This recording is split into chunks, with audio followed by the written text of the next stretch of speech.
Olá, queridos irmãos e irmãs desse nosso planeta de expiações e provas, cujas nossas aflições são atenuadas pelo nosso querido Jesus.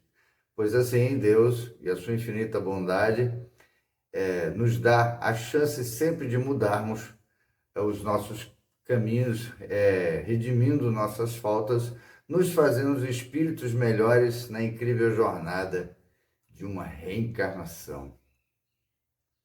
No programa de hoje vamos falar de um assunto que é cotidiano, mas que é travado uma luta por alguns em atenuar as desigualdades sociais, estendendo a mão amiga e fraterna para aquele que sofre.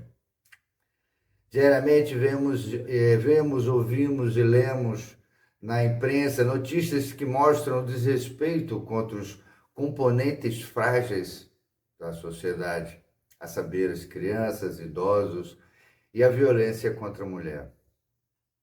Alguns dizem que o desrespeito e a violência são tão brutalizados que já fazem parte do nosso dia a dia, mas será que isso é verdade?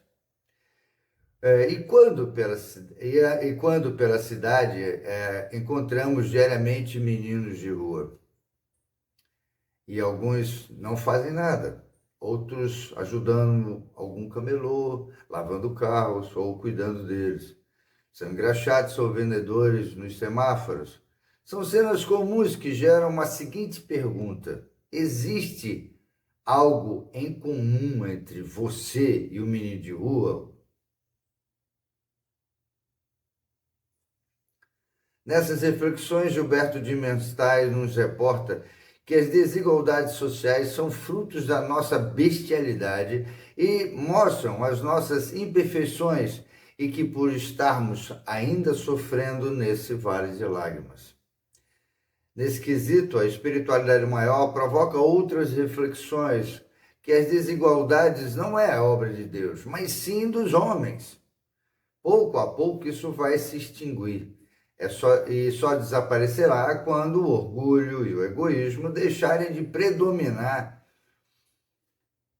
Dia virá em que os membros de uma grande família dos filhos de Deus deixarão de considerar-se como o sangue mais ou menos puro.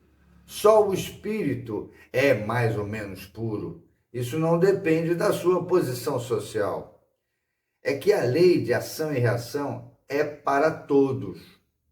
Para aqueles que abusam da superioridade, serão a seu turno oprimidos. Renascerão em uma existência que terão que sofrer tudo o que tiveram feito sobre os outros.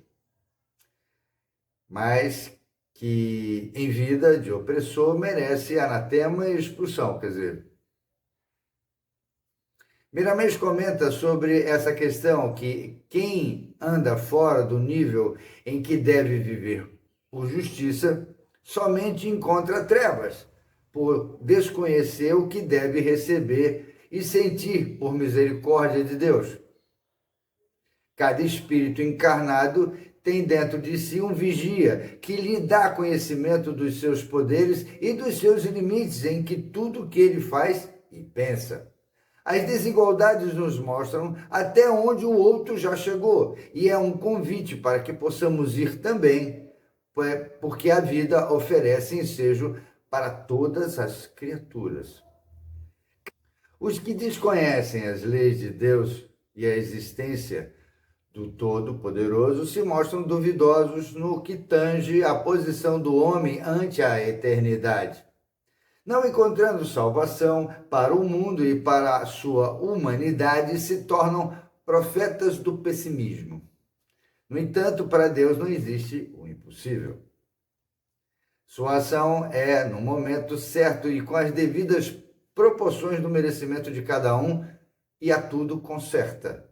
As desigualdades que se veem nos povos são por merecimento de cada um. Não que Deus abençoe uns mais do que o outro, é devido à escala a que pertence. É força espiritual da justiça que marca a lei de reencarnação para todas as almas em trânsito na Terra. No Evangelho de João podemos ler o seguinte: mas se andar de noite, tropeça, porque nele não há luz. Voltando à pergunta de Dimenstein sobre as diferenças entre nós e uma pessoa em estado de vulnerabilidade social, ele diz que a pergunta parece boba e que essa dúvida transita por um universo de coisa para descobrir. A resposta está entranhada em um conceito de cidadania e ética. O nosso direito termina onde começa o do outro, e precisaremos olhar para dentro de nós e tentar descobrir o que temos uma condição melhor e, dessa forma, ajudar aos mais desvalidos. Lembremos, fora da caridade não há salvação. Não é esmola que um irmão desvalido quer. Ele deseja viver com dignidade. Para isso, o assistencialismo, coisa comum, para justificarmos essa prática, de tentarmos justificar e mostrar para a sociedade que somos benevolentes. Cai bem. O que vale são as nossas intenções e pensamentos. Proporcionar ao irmão um estado de vulnerabilidade, o sentido real de viver. Dar a ele a vara e o anzol para pescar e não o peixe. Nossas migalhas, mas sem sentar à nossa mesa. Certa feita, um amigo me contou o seguinte, uma história. Um homem abastado convalesceu de um mendigo. Carregado de sentimento de ajuda, o convidou para sua casa. Chegando lá, ofereceu a esse mendigo um banho, comida e roupa lavada. O homem, ele se sentia em paz por fazer essa ação para com o desvalido. No entanto, ao se despedir do homem, o mendigo disse: "Lhe sou muito grato e desejo muito mais para o senhor, mas isso só acontecerá por hoje.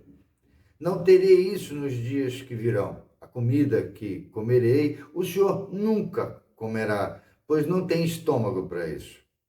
Essas roupas irão ficar iguais àquelas que o senhor jogou fora e me deu estas. Vivo nas ruas por opção e por falta de oportunidades." Queridos irmãos e irmãs, se estamos aqui hoje em planeta que Deus nos ofereceu para concluirmos o nosso aprendizado, não optemos por viver nas ruas e busquemos as oportunidades que a vida nos oferece. Lembre-se que podemos tudo naquele que nos fortalece e que não são as aparências que diz quem somos, mas as nossas vivências. Eu deixo a minha paz. Até o próximo episódio. Paz e luz!